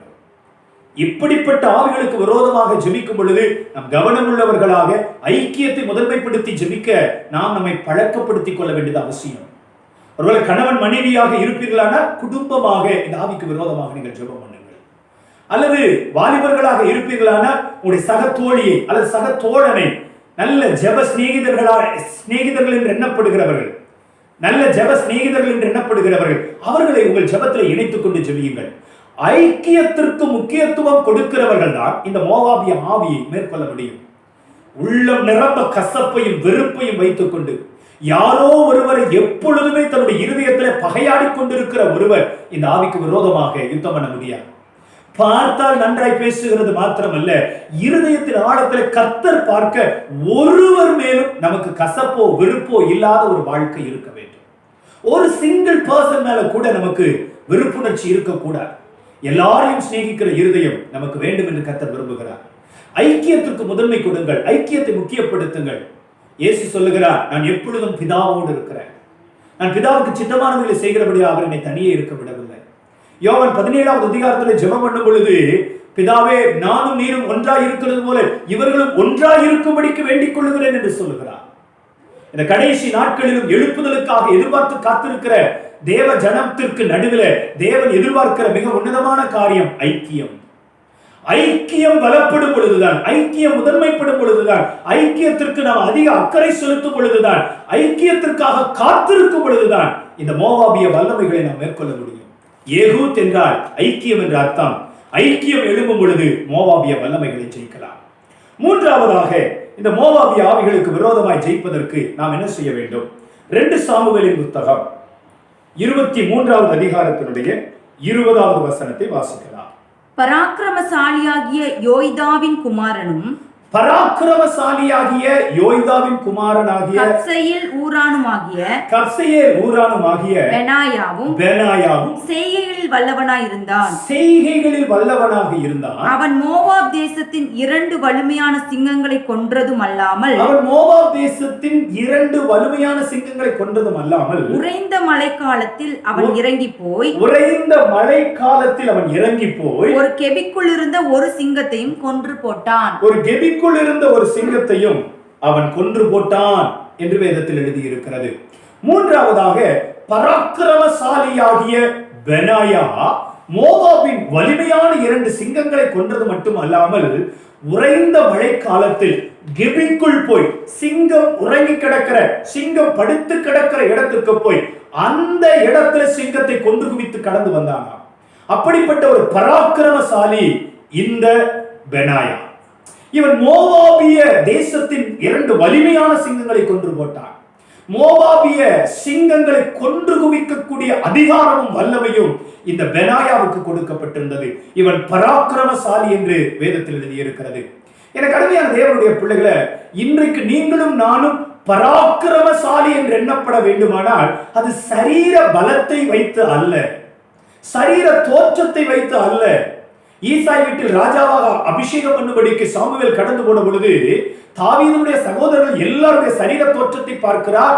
அவர்கள் உயரமும் திடகாத்திரமும் உள்ளவர்களாக இருக்கிறார்கள். ஆனால் அவர்களில் ஒருவரும் தேவ தெரிந்து கொள்ளுதலில் இல்லை. ஒரு இளைஞன், ஒரு வாலிபன், பார்க்கிறதற்கு சிறுவனை போல் இருக்கிறான் தாவீது. அவனைத்தான் கர்த்தர் ராஜாவாக தெரிந்து கொண்டார். காரணம், அந்த சிறுவன் சரீரத்தில் எளிமையான நலிவடைந்த தோற்றத்தை கொண்டிருக்கிற அந்த தாவீதுதான் கர்த்தருடைய பார்வையில் பராக்கிரமசாலி. காரணம், அவர்கள் ஒருவருக்குள்ளும் இல்லாத அபிஷேகம் இந்த தாவீதுக்குள் இருக்கிறது. ஒரு தேவ பிள்ளை பெற்றிருக்கிற அபிஷேகம் தான் அவனை பராக்கிரமசாலியாக மாற்றுகிறது. நீங்கள் சரீர பிரகாரமாக பலவீனமானவர்களாக இருக்கலாம், வியாதிப்பட்டவர்களாக இருக்கலாம், மெலிந்து போனவர்களாக இருக்கலாம். ஆனால் நீங்கள் அபிஷேகத்தில் நிறைவுள்ளவர்களாக இருப்பீர்களானால், அபிஷேகத்தின் அக்கினி உங்களை முழுவதுமாக நிரப்பி இருக்குமானால், எப்பொழுது ஜெபித்தாலும் ஆவியில நிறைந்து ஜெபிக்கிற பழக்கம் உள்ளவர்களாக இருப்பீர்களானால், உங்கள் வாழ்க்கையில எல்லாவற்றை பார்க்கலாம் அபிஷேகத்தை முக்கியப்படுத்துகிறவர்களாக இருப்பீர்களானால், நீங்கள் தேவனுடைய பார்வையில் பராக்கிரமசாலி. நீங்கள் மோவாபிய சிங்கங்களை கொன்று போடுவீர்கள். உறைந்த மழை காலத்தில் மோவாபிய சிங்கம் முடங்கி கிடக்கிற, படுத்து கிடக்கிற அதனுடைய எல்லைகளிலே போய், அதனுடைய கோட்டைக்குள்ளே போய் அதை கொன்று குவிக்கக்கூடிய வல்லமை உங்களுக்கு உண்டு. பராக்கிரமம் செய்யக்கூடிய அபிஷேகத்தை தரித்துக் கொண்டால் மோவாபிய வல்லமைகளை ஜெயிக்கலாம். எனக்கு அருமையான தேவனுடைய பிள்ளைகளை, 3 காரியங்களை நான் உங்களுக்கு சொல்லி இருக்கிறேன். முதலாவதாக, பெத்லகேம் ஆகிய வசனத்துக்கு நேராக திருப்பப்படும் பொழுது மோவாபிய ஆவிகளை ஜெயிக்கலாம். இரண்டாவதாக, நாம் ஆண்டவருடைய பிரசன்னத்துல ஐக்கியத்துக்கு முக்கியத்துவம் கொடுக்கும் பொழுது, நாம் ஒருவரோடு ஒருவர் ஜெபத்துல, பரிசுத்தத்துல, ஆவிக்குரிய காரியங்கள்ல ஐக்கியப்பட்டு இருக்கும் பொழுது இந்த மோவாபிய ஆவிகளை ஜெயிக்கலாம். மூன்றாவதாக, நாம் ஆவியில நிரம்பி அபிஷேகத்துல நிறைந்து எப்பொழுதுமே அனலுள்ள ஒரு வாழ்க்கை வாழுவோமானால் நாம் தான் பராக்கிரமசாலிகள். நாம் மோவாபிய வல்லமைகளை ஜெயிக்கலாம். வசனம், ஐக்கியம், அபிஷேகம் ஆகிய மூன்றும் இந்த நாளின் யுத்தத்திற்குள் கடந்து போவதற்கு முன்பதாக உங்களுடைய உள்ளான அலங்காரமாக உங்களுக்குள்ளே உடுப்பித்துக் கொள்ளுங்கள். அப்பொழுது உங்களுக்கு முன்னே நிற்கக்கூடிய மோவாபிய வல்லமைகள் ஒவ்வொன்றாக உங்கள் கால்களுக்கு கீழாக பணிந்து கொள்ளும். அவைகளை நீங்கள் மேற்கொள்வீர்கள். இன்னைக்கு கர்த்தர் உங்கள் மேல அப்படிப்பட்ட கிருபா வரங்களை தர வேண்டும் என்று விரும்புகிறார். உங்களை இந்த யுத்த களத்திற்கு ஆயத்தப்படுத்த வேண்டும் என்று விரும்புகிறார். மோவாபிய ஆவிகள் யுத்தத்தில் அணிவகுத்து நின்று கொண்டிருக்கிறது. பதிவிருந்து யுத்தத்திலே மிகப்பெரிய ஜெயத்தை சம்பாதிக்கும்படி மேலெழும்பி கடந்து போகிற நீங்கள் போகும் முன்பதாக கர்த்தர் உங்கள் மேல வசன சால்வையை வைக்க விரும்புகிறார். உங்களை ஐக்கியப்படுத்தி உங்களோடு கூட இணைந்த ஆவியில ஒத்த சில பேரை உங்களோடு கூட கர்த்தர் கொண்டு வரப்போகிறார். மூன்றாவதாக உங்களுக்குள்ளே கர்த்தர் கொடுக்கிற அபிஷேகம் சாதாரணமானது அல்ல. அது உங்களை பராக்கிரமசாலியை மாற்றக்கூடிய பலமான அபிஷேகம். இன்னைக்கு அந்த வல்லமையை தரித்துக் கொள்ள போகிறீர்கள். அந்த அபிஷேகத்தை உடுத்துவிக்க போகிறீர்கள். அந்த அபிஷேகத்தோடு புறப்பட்டு போய் நீங்கள் மோவாபிய வல்லமைகளை பார்த்து சாதாரணமாய் சொல்லுகிற வார்த்தைகள் மிகப்பெரிய சங்காரத்தை அவருடைய எல்லைகளில் உண்டாக்க போகிறது. கர்த்தர் உங்கள் நடுவில் கிரியை செய்ய போகிறார். எத்தனை பேர் இந்த மோவாபிய வல்லமைகளுக்கு விரோதமாக யுத்தம் பண்ணுவதற்கு ஆயத்தமாக இருக்கிறீர்கள்? இன்னைக்கு உங்களையும் என்னையும் கர்த்தர் யுத்த களத்தில் கொண்டு வந்து நிறுத்தி இருக்கிறார், ஜெயத்தை சுதந்திரிக்கும்படியா. இப்பொழுது நாம் ஜெபிக்க போகிறோம். யுத்தத்திற்கு நம்மை ஆயத்தப்படுத்த போகிறோம். பரிசுத்த ஆவியானவருடைய பலத்த அபிஷேகத்தை பெற்றுக் கொள்ள போகிறோம். ஆண்டவர் நம் நடுவில் கிரியை செய்ய போகிறார். நாம் இணைந்து ஜெபிக்கலாமா? கண்களை மூடி ஜெபிப்போம். பரிசுத்தமுள்ள பிதாவே, சர்வ வல்லமையுள்ள ஆண்டவரே, இந்த நல்ல நாளுக்காக கர்த்தரை மகிமைப்படுத்துகிறோம். எங்களுக்கு விரோதமாய் கிரியை செய்கிற மோவாபிய ஆவிகள், எங்களுக்கு விரோதமாய் கிரியை செய்கிற இந்த மோவாபிய வல்லமைகள், அவைகளை முற்றிலுமாய் சர்வ சங்காரம் செய்துவிட வேண்டும் என்பதற்காக நாங்கள் எங்களுடைய ஆண்டவரே பட்டயத்தை கூர்மையாக்கி கொண்டவர்களாக, எங்கள் பலத்தை அதிகப்படுத்தி கொண்டவர்களாக இந்த வல்லமைகளுக்கு விரோதமாக வருகிறோம். ஆண்டவரே, இந்த ஆவிகள் எங்கள் சந்ததியை கலப்படம் செய்கிறது. இந்த ஆவிகள் தந்திரமாய் எங்களுக்குள்ளே நுழைந்து எங்களை சாபத்திற்குள்ளாக்குவதற்காக போராடுகிறது. எங்களை பெருமை பேசுகிறவர்களாய் மாற்றி ஜனத்திற்கு முன்பதாகவே எங்களை நிந்தித்துக் கொண்டே இருக்கிறது. எங்களை தேவனை விட்டு பிரித்து ஆவிக்குரிய மரணத்தை எங்கள் எல்லைகளிலே உண்டாக்குகிறது. இந்த ஆவிகளை நாங்கள் விட்டு வைக்க முடியாது. இந்த வல்லமைகளை நாங்கள் விட்டு வைக்க முடியாது. இப்பொழுதே இந்த பொல்லாத மோவாபி ஆவிகளுக்கு விரோதமாக எங்கள் யுத்தத்தை நாங்கள் பலக்க பண்ணுகிறோம். எங்கள் யுத்தத்தை நாங்கள் ஆண்டவரே உமக்கு ஸ்தோத்திரம், உம்முடைய ஆண்டவரே கிருபையோடு கூட வல்லமையோடு கூட பலத்தோடு கூட நாங்கள் இந்த யுத்த களத்தில் வந்து நிற்கிறோம். அதற்கு முன்பதாக ஆண்டவரே வசனத்திற்கு திருமைகளை அர்ப்பணிக்கிறோம். ஆண்டவரே, பெத்லகேமுக்கு நாங்கள் வருகிறோம். ஆண்டவரே, உம்முடைய அப்பத்தினால் எங்களை போஷிப்பீராக, உம்முடைய வசனத்தினால் எங்களை நிரப்புவீராக. வேத வசனங்களை வாசிக்கிறவர்களாய் மாத்திரமல்ல, அதின்படியே வாழ நாங்கள் எங்களை அர்ப்பணித்து ஜெபிக்கிறோம். ஆண்டவரே, கிருபைக்குள் எங்களை ஒப்புக் கொடுக்கிறோம். ஐயா, ஆவியானவருடைய மகிமைகளை மூடிக்கொள்ளும்படிக்கு ஜெபம் பண்ணுகிறோம். பரிசுத்த ஆவியானவரே, நீர் கிரியை செய்வீராக என்று சொல்லி ஜெபம் பண்ணுகிறோம். மாத்திரமல்ல, கர்த்தர்களுக்கு நல்ல ஆண்டவரே ஆவிக்குரிய சிநேகிதர்களை ஏற்படுத்தி தருவீராக. சக தோழர்களை தோழிகளை கர்த்தர்களுக்கு ஏற்படுத்தி தருவீராக. நாங்கள் ஜெபத்திலே இணைந்து இசைந்து செயல்பட்டு இந்த வல்லமைகளுக்கு விரோதமாக ஜெயம் எடுக்க கர்த்தரின் கிருபை தர வேண்டும் என்று சொல்லி ஜெபம் பண்ணுகிறோம். மாத்திரமல்ல, ஆண்டவரே, எங்களை அபிஷேகத்தினால் நிரப்பும், ஆவியிலே நிறைவுள்ளவர்களாய் மாற்றும். எங்கள் மேல் கர்த்தருடைய அக்கினி விழுவதாக, அக்கினி பிளம்புகளாக, அக்கினி பந்தங்களாக இந்த மோவாபிய வல்லமைகளை எதிர்த்து நிற்க பரிசுத்த ஆவியானவர்களுக்கு உதவி செய்ய வேண்டும் என்று சொல்லி ஜெபம் பண்ணுகிறேயா. கர்த்தர் இப்படி கிரியை செய்கிறதற்காய் ஸ்தோத்திரம். ஆண்டவரே, இந்த வார்த்தைகளை யார் யார் கேட்டுக்கொண்டிருக்கிறார்களோ அவர் எல்லாருக்குள்ளும் இந்த மோவாபிய வல்லமைகளுக்கு விரோதமாக யுத்தம் பண்ணும்படியான ஒரு வைராக்கியத்தை பரிசுத்த ஆவியானவர் கட்டளையிட வேண்டும் என்று சொல்லி ஜெபிக்கிறையா. இந்த நாளிலே யுத்தம் பண்ணி ஜெபிக்கிற எல்லாருக்குள்ளும் மோவாபிய வல்லமைகளை மேற்கொள்ளுகிற அதிகாரத்தை, அந்த அபிஷேகத்தை பரிசுத்த ஆவியானவர் கொடுத்து நன்மை செய்வீராக என்று சொல்லி ஜெபிக்கிறோம். நீர் அப்படி செய்கிறதற்காய் நன்றி. நல்ல நாமத்தை மகிமைப்படுத்தும் இயேசு கிறிஸ்துவின் வல்லமையுள்ள நாமத்தில் உம்முடைய பிள்ளைகளை ஆசீர்வதித்து ஜெபிக்கிறேன் நல்ல பிதாவே. ஆமென், ஆமென். எனக்கு அருமையான தேவனுடைய பிள்ளைகளை, மோவாபிய ஆவிகள் அவைகள் முன்னமே தேவனால் அழிக்கப்படும்படிக்கு தேவனுடைய திட்டத்திற்கு உட்பட்டு இருக்கிற ஆவிகள். ஆண்டவர் அந்த ஆவிகளை முழுவதுமாய் சங்காரம் பண்ணுவதற்கு இன்னைக்கு உங்களைத்தான் நம்பி இருக்கிறார், உங்களைத்தான் ஏற்படுத்தி இருக்கிறார். உங்கள் பட்டயத்தை கூர்மையாக்கி, உங்கள் அபிஷேகத்தை பலமுள்ளதாக்கி, ஆண்டவருடைய பிரசன்னத்துல வசனத்தோடும் ஐக்கியத்தோடும் புறப்பட்டு போங்கள். கர்த்தர் உங்களுக்கு ஜெயம் தந்து இந்த மோவாபிய கிரியைகள் ஒன்றும் உங்கள் எல்லைகளிலே நிற்க ஒட்டாதபடிக்கு அவைகளை முற்றிலும் துரத்தி அடித்து கர்த்தர் உங்களை ஆசீர்வதித்து எல்லா மகிழ்ச்சியினாலும் சந்தோஷத்தினாலும் நிரப்புவாராக. கிருபையும் சமாதானமும் உங்கள் ஒவ்வொருவரோடும் கூட பெருகுவதாக. ஆமென்.